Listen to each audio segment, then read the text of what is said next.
How you doing? Oh, great. Actually, We both have a lot of posters in the background. They almost seem like matching backgrounds. yeah, a fine melding of artistic thought expressed on our wall. That's good. They're both fake backgrounds, actually. That'd Yeah. be good. Yeah, I found this on Google. It's actually Right. Me too. Same place. um well, first of all, I'm here with Sam Green, director of the documentary 32 Sounds.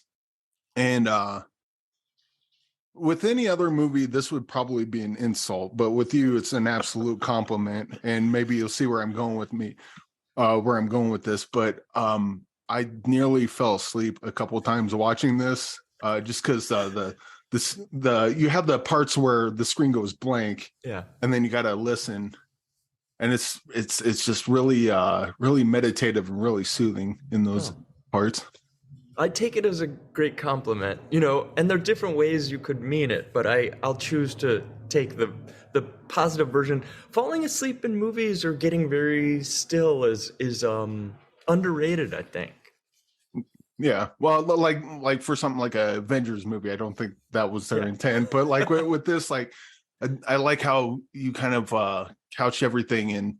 Well, with Ania Lockwood, with her, she's talking about being part of nature. Yeah. We're not listening to nature; we're listening with nature. Yeah. And you had that very early on, so that kind of set the tone for what you're supposed to experience throughout this. Yeah. Yeah. That's And it. I love that okay. idea. That idea, when I heard her talk about it, really made a big impact on me. Yeah.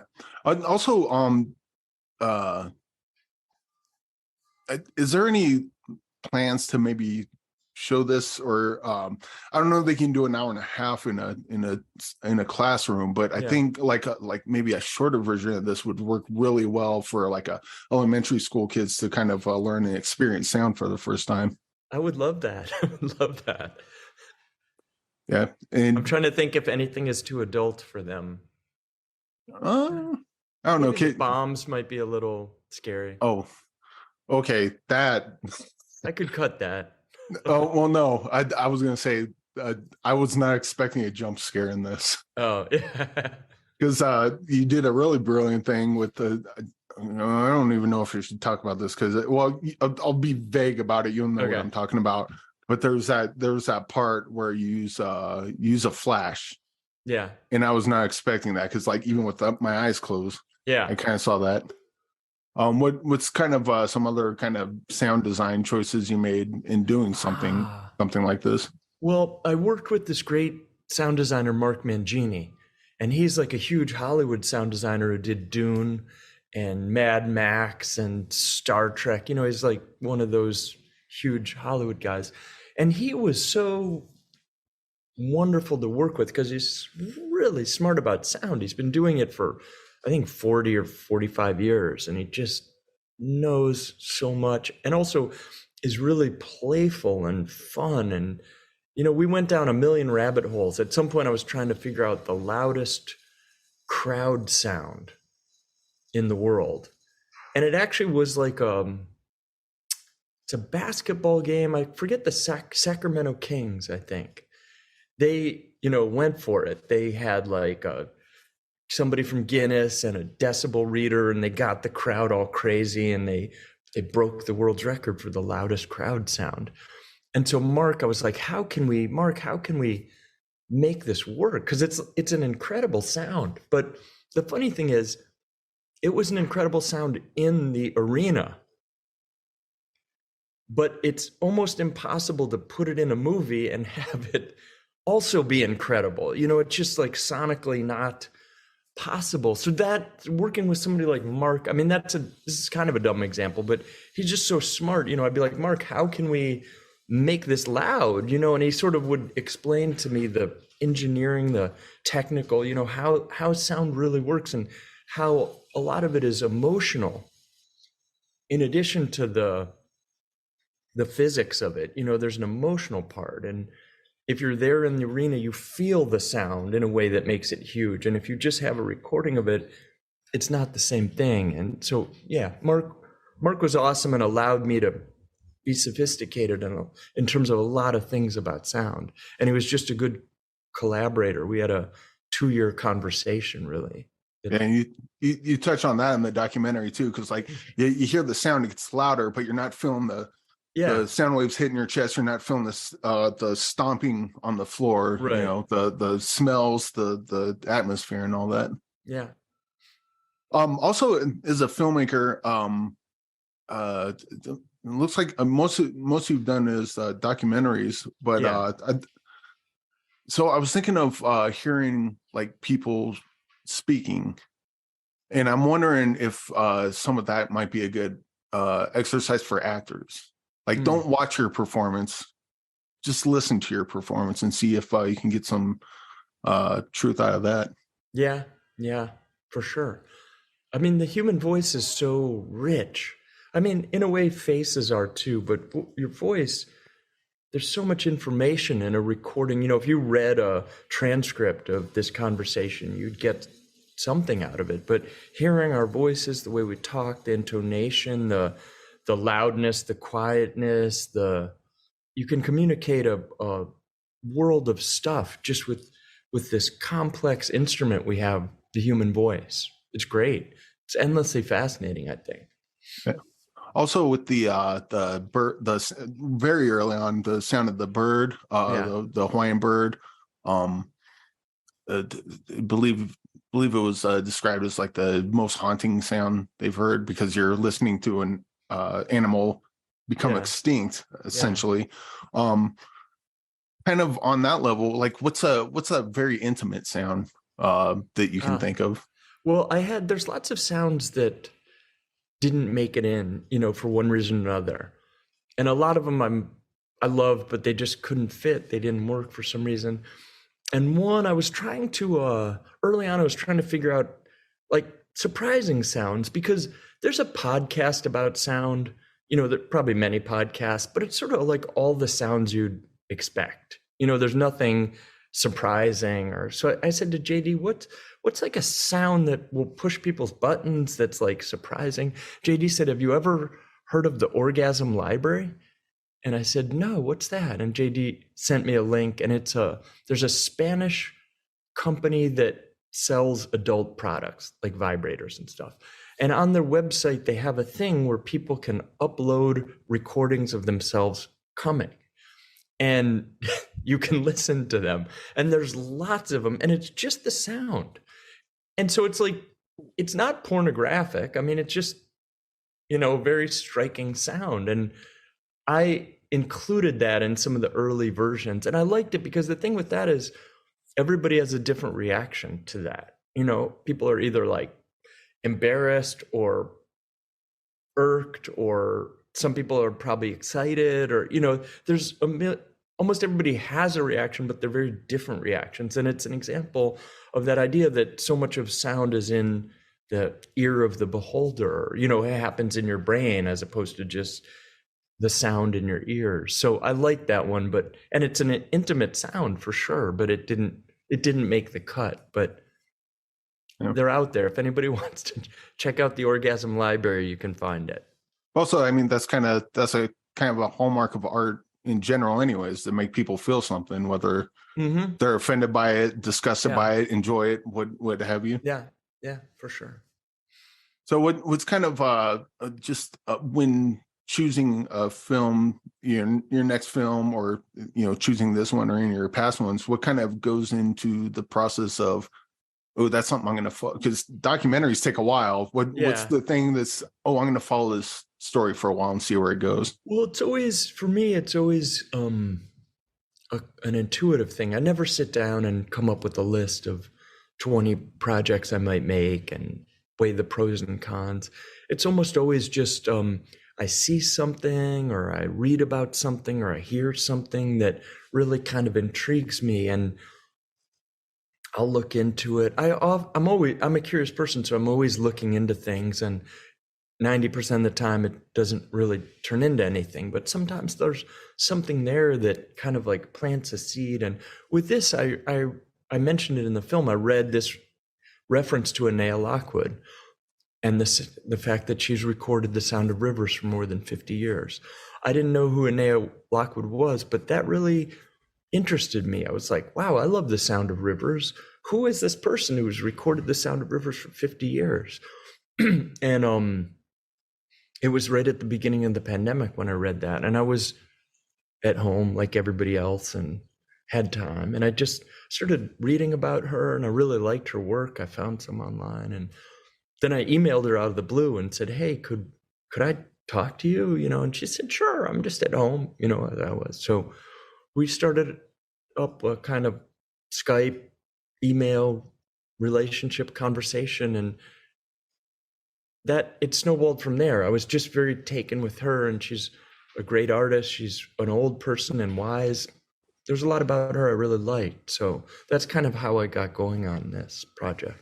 Yeah, I really appreciate your representation of experimental music, because I think a lot of people think that they have an idea of what a song is, but with experimental music, it's not something you listen to jam out to. It's something you listen to experience, and I kind of appreciate that. Yeah, but there's a whole world of that kind of experimental classical music that I hadn't known about, like John Cage and Pauline Oliveros, and it's great. Those people, many of those composers and musicians are super smart about sound, and some of the music is incredible. And Nea Lockwood stuff is so good. Anyway, also like with just documentaries, whether it's this one or a past one, what's because a lot of documentaries discovery, you don't know what you're going to get into. What's some discoveries you made that just completely floored you or surprised you as you were making them? With this film? With this or any past ones, just in general, like, oh, I got an idea of this documentary, and then you come across something that's like, I did not think I'd come across that. Yeah. Well, with this film, I just really deepened my thinking about sound and my relationship to sound, in profound ways. So like when I talked to Anea Lockwood and she talked about listening with, that idea that you're part of the world and you're listening with a squirrel who's listening to you, and it's this sort of web of life, that was like a huge eye-opening experience for me, and it really changed how I am in the world. But other films, like I made a film about the Kronos Quartet I mentioned, and I love them. I'd sort of liked them, known who they were. But to make this film, I got all their CDs, it was about 50 of them, and listened to all of them. And I just was blown away by how fucking great their music is. And if you really listen to it, it's dazzling, and so that's part of what got me thinking about sound too, because if you make a movie about the Kronos Quartet and people sort of half listen or listen in a passive way, it's okay. It's classical music. But if you really engage with your ears and give it some attention, it's amazing. So trying to figure out how to make people listen, it was in the context of a movie, was a big challenge. I made a film about the Guinness Book of Records, and that was full of all sorts of like, oh my God, experiences. Like the guy who memorized pi for the longest. Oh, geez. It was like, he recited it for like 27 hours straight. It's like, how could the human mind remember something like that? Or the person who stayed up the longest, and it was a high school student in San Diego who stayed awake for 5 days. It's like, what? Or the person struck by lightning the most times. Just that movie, I think more than any other I've made, was full of just, oh my God, things. Well, so staying up for 5 days, that's unaided, right? Yeah. Okay. Oh, yeah. I might know a couple of people that could break that record, but that they might be using performance enhancing drugs there. Also, like, what's some music that kind of inspires you? Maybe before this, and then I'm sure you've developed some after making this, as you mentioned. Well, I did a film with the band Yola Tango, and I love them, and I listen to some of their music every single day.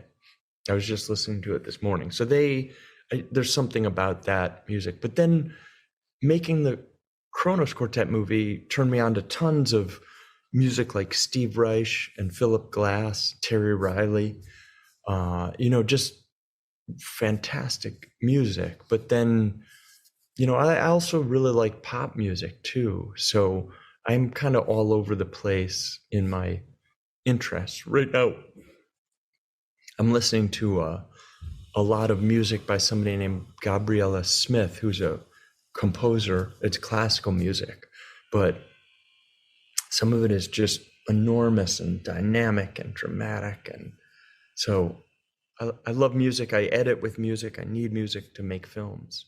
Yeah.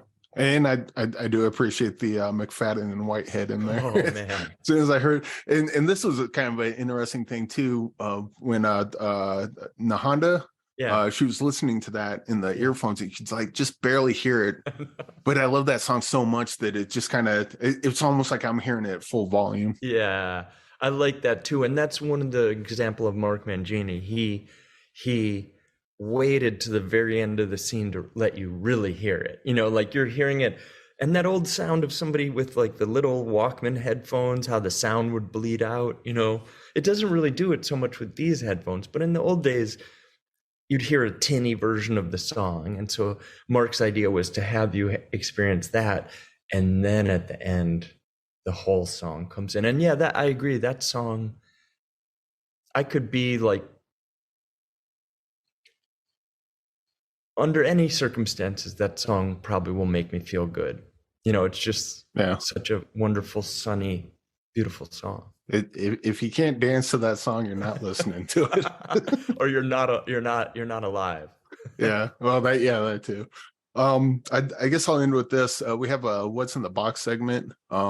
We have anyone we talk to find a movie that means something to them, or maybe it's something they really like that just no one talks about. Yeah. What's a movie you would like to put in that box? Well, it's a good question, because the name 32 Sounds is a nod to a movie, 32 Short Films About Glenn Gould. And it came out, I think, in 1993. It's a Canadian movie. And it's one of these movies that's sort of like an orphan movie. It's on YouTube for free. You can't get it distributed anywhere. It can't find it on any streaming service, but it's just on YouTube. You can watch the whole thing.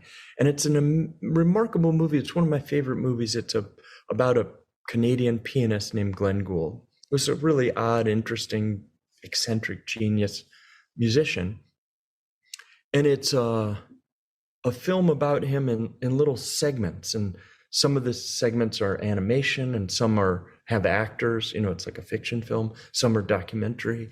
And so it's a really wonderful movie that you never know quite where it's going or what it is exactly. And it's a portrait of this guy in bits and pieces. And he was, I mentioned, a kind of odd, eccentric person. And it's very hard to reduce people to a simple narrative, a 3-act structure. Most people's lives are messier and more complicated than that. And this film acknowledges that. Its form acknowledges that you can't really tell a comprehensive story about anybody, and so it's a very thoughtful and complex and creative and wonderful film. And so I called this film 32 Sounds as a nod to that film. And that film took its name from a piece of music by Bach, which had 32 parts, the Goldberg variations. And so I just like that set of allusions. And for people who might be interested, check it out. It's a great film. Like I said, it's free. And the biopic genre, I think, is like pretty terrible, because it's so formulaic for the most part. There's like a scene at the beginning, and then it flashes back, and the whole person's life all the way back to that scene, and it just, often I'm like, oh no, it's going to be this kind of movie. And so a movie like this is a breath of fresh air, because you're surprised, you don't know where it's going. So 32 short films about Glenn Gould. Well, we'll be sure to check it out. Sam, thank you for joining me today. Oh, thank you, Eric. You made Great you made a very special, beautiful film, and I loved it a lot. So thank you very much for that. All right. Take care.